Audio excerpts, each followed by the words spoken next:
चलो, समांतर श्रेणी, इसकी परिभाषाएं क्या होती है या इसका मतलब क्या होता है, आज हम लोग विस्तार रूप से इसके बारे में समझेंगे। ठीक है, समांतर श्रेणी कब हम लोग उसको कहेंगे कि जो हम लोग के पास श्रेणी दी गई है या जो संख्याओं की सूची दी गई है वो समांतर श्रेणी में है। ठीक है, यही हम लोग को जानना है कि वो समांतर श्रेणी में है कि नहीं है, कैसे कैसे पहचानते हैं। ध्यान से देखो, कह रहा है कि एक समांतर श्रेणी संख्याओं की एक ऐसी सूची है। कैसी सूची है, उसमें क्या क्या होना चाहिए, जो सूची हमको प्राप्त हुआ रहेगा, जो आंकड़ा हमको प्राप्त होगा उसमें क्या क्या होना चाहिए। ध्यान से देखो, जिसमें प्रत्येक पद अपने पद में जो भी यहाँ पे संख्या दिया गया होगा उसमें का प्रत्येक पद का चर्चा हम लोग करेंगे। प्रत्येक पद अपने पद में एक निश्चित संख्या जोड़ने पर प्राप्त होता है। जो भी संख्या हमको दिया गया रहेगा उसमें एक निश्चित संख्या जोड़ते जाएंगे, उससे जो हमको सूची प्राप्त होगी वो क्या होगी, समांतर श्रेणी होगी। कैसे, देखो, जैसे मान लो यहाँ पे दे दिया गया 4, एक संख्या मिल गया है हमको 4। अब इसमें हमको जो जोड़ना है ना वो सभी संख्याओं में वही चीज़ जोड़ते जाएंगे। जैसे मान लो कि 4 में हमको जोड़ना है 3 तो कितना हो जाएगा 7, 7 में जोड़ना है 3 तो कितना हो जाएगा 10, 10 में जोड़ना है 3 तो कितना हो जाएगा 13, 13 में जोड़ना है 3 तो कितना हो जाएगा 16, 16 में जोड़ना है 3 तो कितना हो जाएगा 19, 19 में जोड़ना है 3 तो कितना हो जाएगा 22। यानी इसी प्रकार से हम लोग 3 3 जोड़ते जाएंगे। यहाँ पे जो संख्या है, ठीक, पहले जो भी संख्या दिया गया, अगर पहली बार हम लोग 3 जोड़ दिए हैं तो हर बार हम लोग हर संख्याओं में कितना जोड़ेंगे 3। अगर पहली बार हम लोग 2 जोड़ दिए होते, ठीक है, तो हर संख्याओं में हमको कितना जोड़ना होता, 2 जोड़ना होता। अगर पहली बार हम लोग 4 जोड़ दिए होते तो हर संख्याओं में कितना जोड़ना होता, 4 जोड़ना होता। यानी कि जो भी संख्या हम लोग पहले उसमें जोड़ेंगे, जो भी संख्या हम लोग पहले उसमें जोड़ेंगे, ठीक उसके बाद वाली संख्या में भी हमको वही जोड़ना है जो पहले जोड़े हैं। अगर ऐसा करने से जो भी हमको सूची प्राप्त होता है या जो भी श्रेणी प्राप्त होता है उसको हम लोग क्या कहते हैं, समांतर श्रेणी। हाँ, ये बात ध्यान में रहे कि पहले जो संख्या हम लोग जोड़ दिए हैं अंत तक वही संख्या जोड़ना है। ऐसा नहीं कि पहले 3 जोड़ दिए तो बाद में जाकर के 4 जोड़ लेंगे, फिर उसके बाद जाकर के 2 जोड़ लेंगे या 8 जोड़ लेंगे या 5 जोड़ लेंगे या अलग अलग प्रकार की संख्याएं जोड़ लेंगे। ऐसी कोई बात नहीं है। शुरू से लेकर के अंत तक हमको वही संख्याओं को जोड़ना है जो हम पहले से दूसरे में जोड़े हैं। दूसरा संख्या लाने के लिए जो हम जोड़े हैं उसी को हम लोग क्या कहते हैं, जो पहले से दूसरे में जोड़े हैं वो तो सार्व अंतर होता है, यानी सबका अंतर समान होता है, उसको हम लोग सार्व अंतर कहते हैं। चलो, इसमें और क्या क्या चीज़ होती है इसके बारे में हम लोग चर्चा करेंगे। ठीक है, जैसे जो सबसे पहले रहता है, ठीक है, जो सबसे पहले रहता है उसको हम लोग क्या कहते हैं, प्रथम पद कहते हैं। पहले इसके पहले और एक चर्चा हम लोग कर लें, समांतर श्रेणी का व्यापक रूप भी होता है। समांतर श्रेणी का व्यापक रूप क्या होता है, ए कमा ए प्लस डी कमा ए प्लस 2d कमा ए प्लस 3d कमा ए प्लस 4d। इसी तरह से बहुत सारी संख्याएं होती हैं, अनंत तक होती है, इसका कोई लिमिट नहीं है। ठीक है, अब हम लोग क्या जानेंगे, जैसे मान लो कि यहाँ पर एक समांतर श्रेणी हम लोग लिखे थे। क्या लिखे थे, एक समांतर श्रेणी को AP भी कहते हैं इंग्लिश में। ठीक, 4 हो गया, 7 हो गया, 10 हो गया, 13 हो गया, डैश डैश। यहाँ पर एक समांतर श्रेणी हमको प्राप्त है।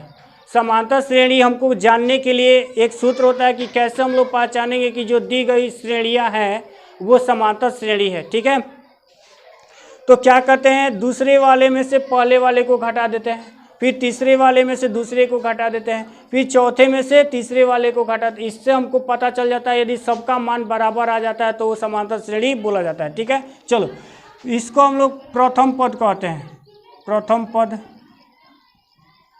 ठीक, यानी ए होता है। द्वितीय पद यानी दूसरा पद, यानी दूसरा पद क्या होता है, ए प्लस डी होता है। ठीक है, तृतीय पद तृतीय या तीसरा, ठीक है, कितना होता है a प्लस 2d। चतुर्थ यानी चौथा पद क्या होता है a प्लस 3d, ठीक है।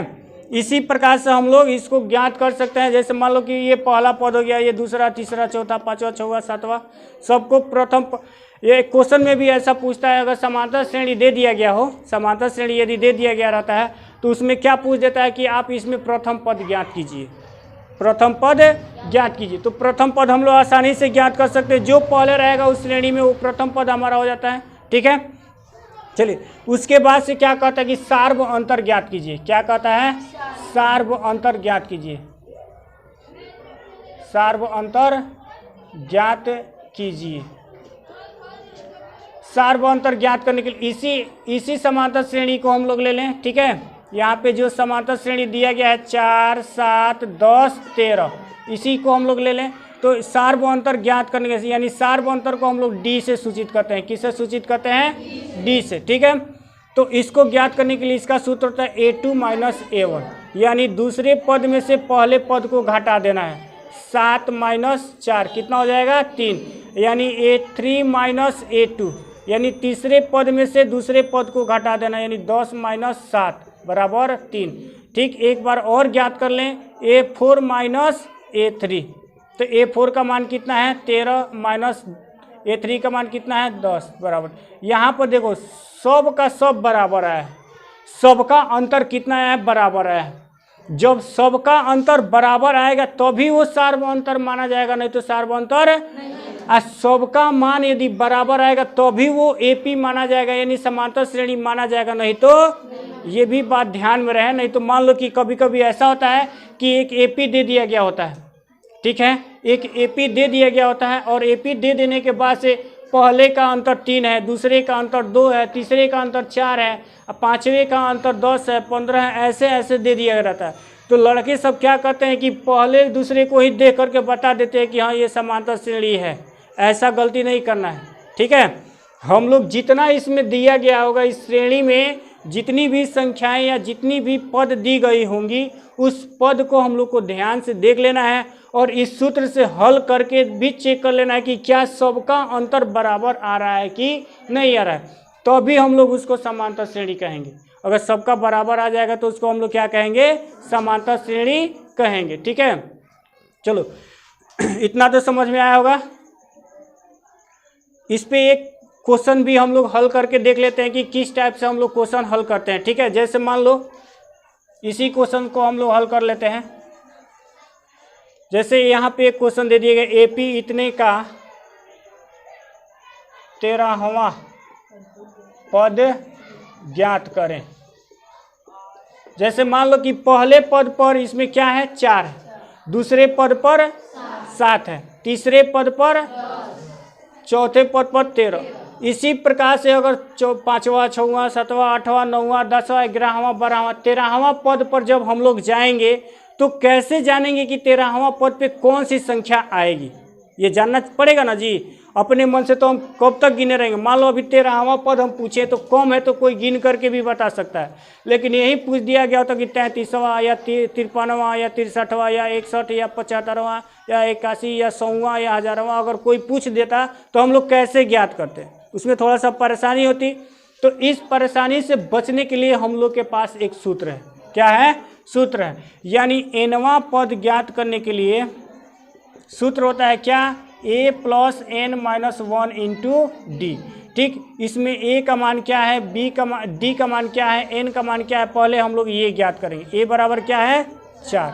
a का मतलब प्रथम पद, a का मतलब क्या होता है? प्रथम पद। तो प्रथम पद हमारा क्या है? 4। और उसके बाद से d बराबर होता है सार्व अंतर, यानी a2 माइनस a1। ठीक है, a2 माइनस a1 यानी 7 माइनस 4 बराबर 3। और n बराबर इसमें क्या दिया गया है? 13वां पद ज्ञात करना, तो n बराबर क्या हो जाएगा? 13। ठीक है, अब इस सूत्र पे हम लोग आसानी से बैठा सकते हैं। चलो बैठाएं। a के जगह पर क्या लिखेंगे? 4 प्लस n माइनस 1, यानी n के जगह पर हम लोग क्या लिखेंगे? 13। 1 के जगह पर 1, 1 के जगह पर 1, गुणे d के जगह पर हम लोग क्या लिखेंगे?